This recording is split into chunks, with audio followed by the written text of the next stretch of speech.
I saw the need. I knew we needed to be here, and I was comfortable with the area. But I get people asking me all the time, like, "How did y'all land in Dunn?" Yeah. Um, here, my perspective is this: if you look at Eastern North Carolina and you look at the I-95 corridor, Raleigh is a big booming metropolis area. One of the fastest growing areas in the country. Fayetteville is very heavily military base, and there's tons of families coming in and out of there. It's a big area. Dunn's kind of conveniently located like in the middle of them, right? It is. And so like if you look at our service area, we kind of are able to touch a lot of the growing exurb areas, which is like, you've got the cities, and then you got the suburbs, which is where a lot of the residential communities and, the big tract home community builders are. And then you got this like exurb portion of the state, which is the farmland, the rural farmland. I remember being a kid coming up here, and it was just tobacco farms and cotton farms and just tons and tons of farmland. And, we'd get on four-wheelers and ride for days and days and days and just never get out of a field. Like it was just Mhm. so much land. But over the years, the farms have went away, and a Yeah. lot of that land's turned into home parcels and things like that. So being and done, like what in like your perspective, being here and seeing the demand and kind of knowing like just the growth that this little city has had in the last 15 years.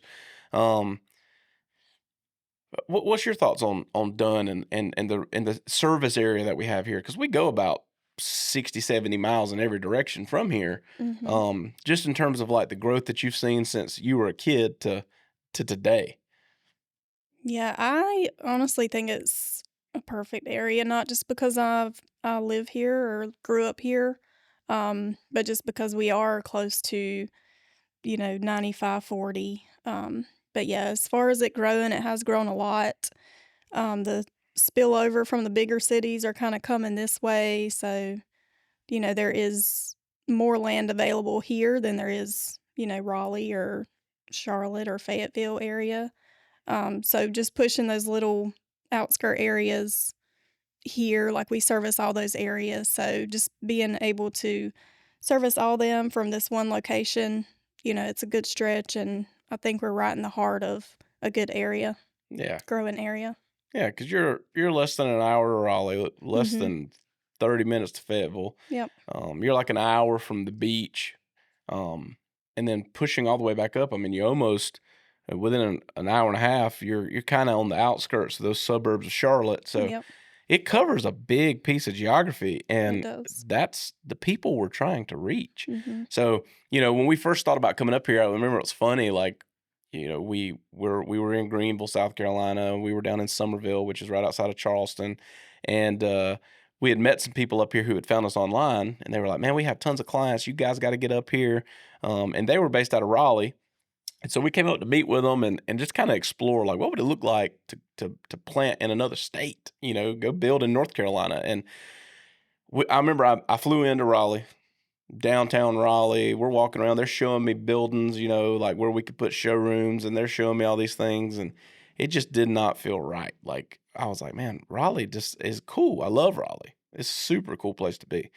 But that was never the mission behind Barndo. Is I don't if we'd have put it in Raleigh, we'd probably still had success. We could have still serviced a big area, but everybody would have had to come downtown Raleigh, and the people we're building for ain't downtown Raleigh folks, right? Right. They would much rather hop in their truck, hit 95, come down, get off the interstate, pull in, grab some lunch, walk over here, have their selections meeting, and it's kind of become our niche of like we're never in the heart of the city. We're kind of just off the beaten path, Mhm. which is where I think all of our clients end up being, right? Yeah.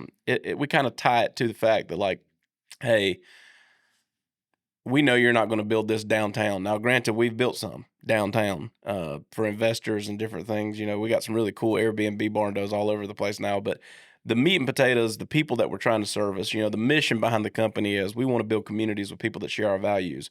Those people are out in the sticks. They're in the boondocks. They're in those in between flyover areas, and that's kind of the heartbeat of who we are as a company. So we love to come into those and then build community. One of the biggest things in that mission statement of like, hey, we want to build communities. We don't say, hey, we want to build lots of Barndos. That's the product, right? That's what we do. But our mission is to build communities with people that share our values. And we do that a multitude of ways, right? One is we come into a town like this, we meet someone like you, give you an opportunity to come in and buy into the company visions and the core values and own and operate and lead in this market and, have a great opportunity, right? That's Mhm. right here in your hometown. You didn't have to drive a long ways to go find an opportunity. You're here. Yep. You know the area. You connect with the people.